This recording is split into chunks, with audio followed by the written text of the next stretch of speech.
If you're not getting the results that you want with your Facebook ads, and even just making one of the mistakes I'm going to talk about in this video, that could be the reason why I've seen hundreds of Facebook advertisers make these mistakes, right? And even the experienced ones. But good news is that fixing them could take you from doing really well or doing really negatively to doing really well. So a lot of these mistakes are easier to fix than you might think, right?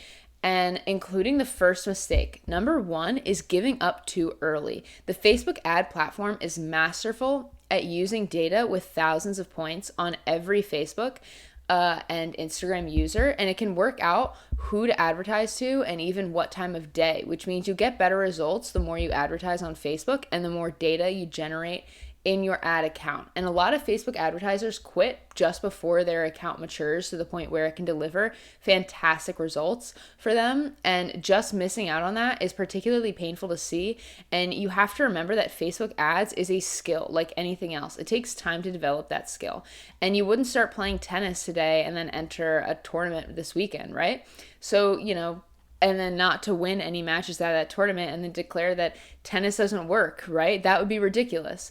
So don't do that same thing, but with Facebook ads. And in short, the greatest rewards come to those who stick out. And mistake number two is not copying the competition. This might be a bit of a surprise, and honestly, the easiest way to succeed with Facebook ads is to find someone else in your industry that is generating great results and model from what they're doing, particularly when you're getting started. So here's how you do that. Open up the free Facebook ad library tool and select appropriate location, and then choose all ads from the ad category menu, and then enter the name of one of your competitors into the search field. So I'll use Digital Marketer as an example. And this is a company that produces fantastic ad campaigns. And here you can see exactly how many ads they're running in that location and exactly what those ads look like. And you may have to try this with a few different competitors that are fine ones that are currently running. But that's fine. And going through this process is currently worth it, right?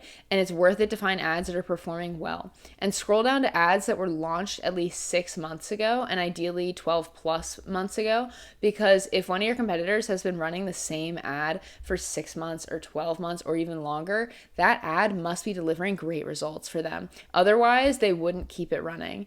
And find an ad that you like the look of and click to see ad details. Here you can see what all they're offering in the ad and the ad creative, the primary text, the headlines, the call to action button, everything. You can even click on the call to action button and it can be taken to your competitor's landing page. And then you can simply model from what your competitors have done and create your own ads. And before you jump on that, I need to warn you about mistake number three. Number three, only copying your competition. It might sound like I'm, contradicting myself here, and I don't want you to absolutely model everything that you're doing from your competitors, right? Using Facebook Ad Live. But the best thing you want to do for the best possible results is at some point you need to take it one step further and stand out from the crowd. And the easiest way to do that is to head back to the Facebook ad library and search for what people are doing in industries that are similar to yours and find an ad creative type or an offer that looks like it's working well for them but isn't being used in your industry yet. For example, if no one is offering a monthly product subscription in your industry but they are in similar industries, that could be a fantastic competitive advantage. So yeah, definitely take a look at that. Mistake number 4 is low ad to landing page, right? Low ad to landing page congruity. If your Facebook ads and landing pages don't have similar look and feel, then you're in trouble. And your prospects will hit the back button if they feel like they haven't landed in the right place. And that's disastrous for a number of reasons. Firstly, those people obviously, won't convert and you've wasted money advertising to them. But even more importantly, when people hit the back button, that's a signal to Facebook that your ads are below average quality. And that's a big problem because Facebook will charge you more to advertise. And if Facebook and Instagram users aren't responding well to your apps, then fortunately, that's not a good sign. But fortunately, this one's easier to fix. Using the same color scheme in your ads and your landing pages, using some of the same images or headlines usually does the trick. Mistake number 5 is sticking with one ad format. that we've all been there. You find an ad format that works for you and you stick with it for a while, but you can be limiting yourself to just image ads or just carousel ads. And you're missing out on big opportunities by doing this. And the best results undoubtedly come from mixing different varieties of ad formats, right?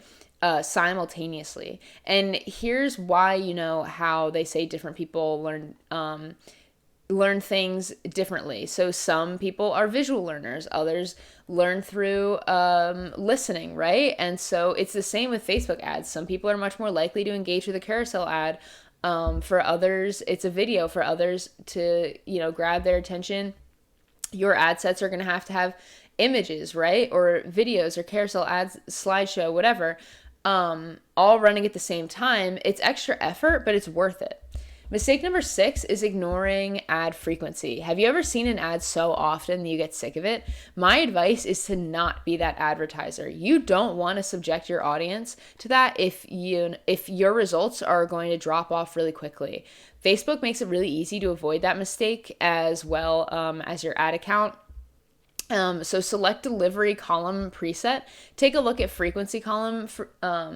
And the frequency column is the average number of times that someone within your audience has seen your ads. And the general rule is to make sure your frequency number doesn't go below 2.5 when you're targeting cold audiences. And this, of course, will vary depending on your industry and how interesting your ad creative is. So my recommendation is to introduce new ads into your campaign when your ads reach the 2 to 2.5 frequency mark.